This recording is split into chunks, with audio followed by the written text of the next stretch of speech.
Today, I'm going to do a review of the Shimano Curado DC 150 with the high gear. So let's get the Curado out here first.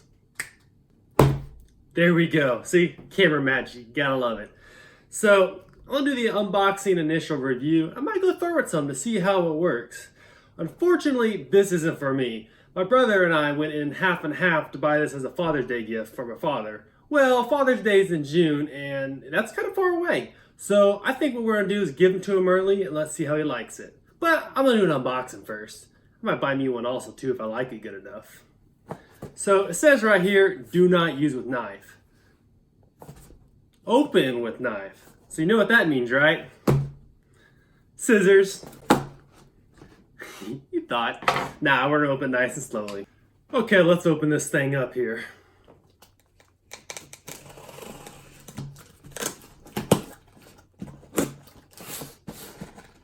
Wait, cut away from you.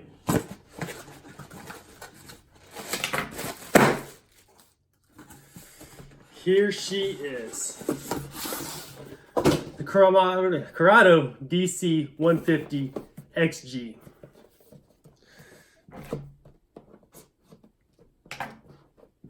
Get rid of this too, I don't need it.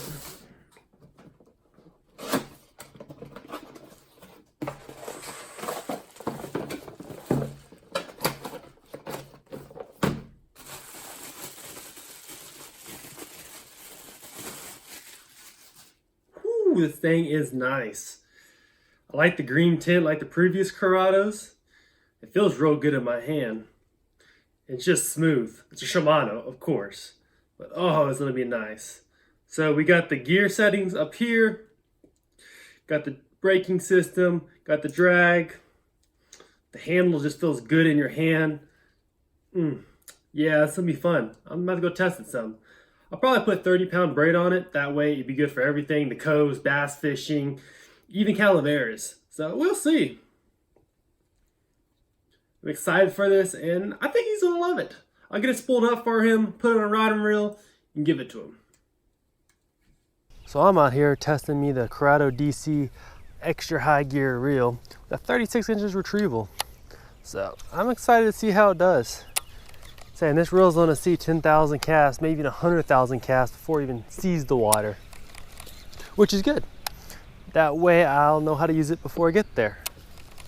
I'm just flipping it today, flipping it about 30 feet just to get a feel for the reel. So it has multiple different settings. It has 5 settings, I believe. And today I'll be using the number 2, which is minimum thumbing required, and number 4, which is supposed to be extremely minimal thumbing. So let me start on number 4 right here. The thing I like about it is its little finger, move of the finger. There we go. I'm on the setting. I don't have to take the side off. There we go. Perfect. And I got me a crosswind about 10 miles an hour in my face. So that's why it's kind of blowing right, but testing how it performs. And there is a lot more resistance when casting on number 4. You can definitely feel it. But there's just some situations where you don't need the distance. You need more of the anti-backlash. And saying, spinning reels are great, but there is limitations to them. Like I can control my accuracy and distance a lot better with a Baitcaster. So saltwater fishing, I might use this a little bit more too when I'm trying to cast long distances. I can put it on the number 2 setting and try to cast it as far as I want. So let's go ahead and do that. Number 2. And as soon as you turn to number 2, you can feel how much smoother it is. There's not as much resistance in the spool. There's almost no resistance. Saying if I was throwing a normal, non-digitally controlled reel right now, it want to backlash on me with the 10-mile-an-hour wind. I'm like, ooh. See, it would have backlashed on me right there if I didn't have the digitally controlled. Dang it, backlashed it. So that is one issue I found with it. It's not idiot-proof. It is less idiot-proof, but it is not idiot-proof. If you want idiot-proof, get you a spin reel. Sorry, if you want an idiot-proof, get a push-button reel. And the 808s are some great reels. Had those for years growing up. Heck, my grandpa still uses one. Okay, 1 second, we are having technical difficulties. Now I have it on the 2 setting, which is braid. And that's all I'm gonna do it on. I'm not gonna do it on the review on fluorocarbon or mono, because this is what I use. I use a fluorocarbon leader, but that's about it. Right now I got me a Lizard Texas rigged. It's kind of worn out from the last time I went bass fishing, so I decided to use this for the demonstration. So 2, oh, it just feels amazing. Saying this reel's gonna have 10,000 casts on it before it even sees the water. Ah, there's that wind, blew it a little bit.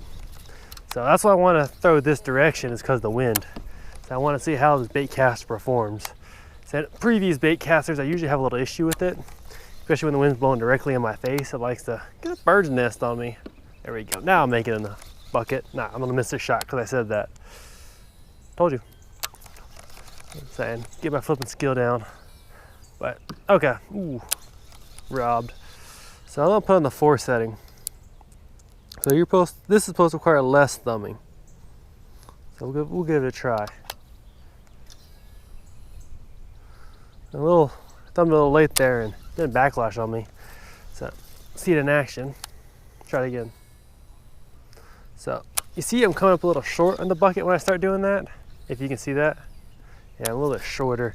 And as there's a little bit more resistance because it's not allowing it to spin as fast. Hey, so I have to throw a little bit harder. So saying this setting will be useful in some situations, or if you're just new to a baitcaster. But saying for the hardcore angler, I'll just keep it on 2 and leave it like that. Saying it has a no brake option, but why'd you buy this reel if you're gonna use a no brake? You can buy another Shimano, and you're buying this reel for the digitally controlled. Dang it. Oh, there we go. Probably got hook set. Got a nice smooth drag to it. And walk up there and, oh, there we go. So I'm using a Texas rigged Lizard. That way, it doesn't get caught as easy. But oh, this reel's so nice. So I've already probably seen 1,000 casts since I've been out here today, and that doesn't include the last month and a half of me using the reel. But feels amazing. So I love the high gear too, because especially when you're doing flipping practice like this, you don't hit your target. It just reel in real quick, toss it back out. If you get a hit, you want to throw it back in the same spot. Quick retrieval. Okay, I'm gonna switch it back to 2. Now 2 is the braid setting, I believe. Hopefully, because that's what I've been using it as. And it is smooth. The great thing I like about it is during the transition period, it doesn't want to backlash on me. So the first thing you always have to check when you get the reel is make sure the spool's not loose in there. Use the brake to kind of tighten it up. If it's not tight, then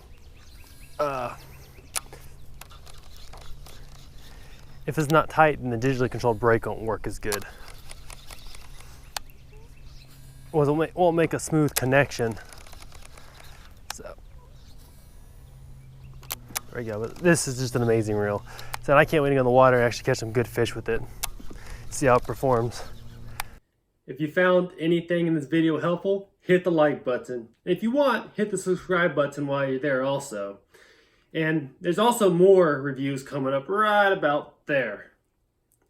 Check those out too and see what you think. Until next time.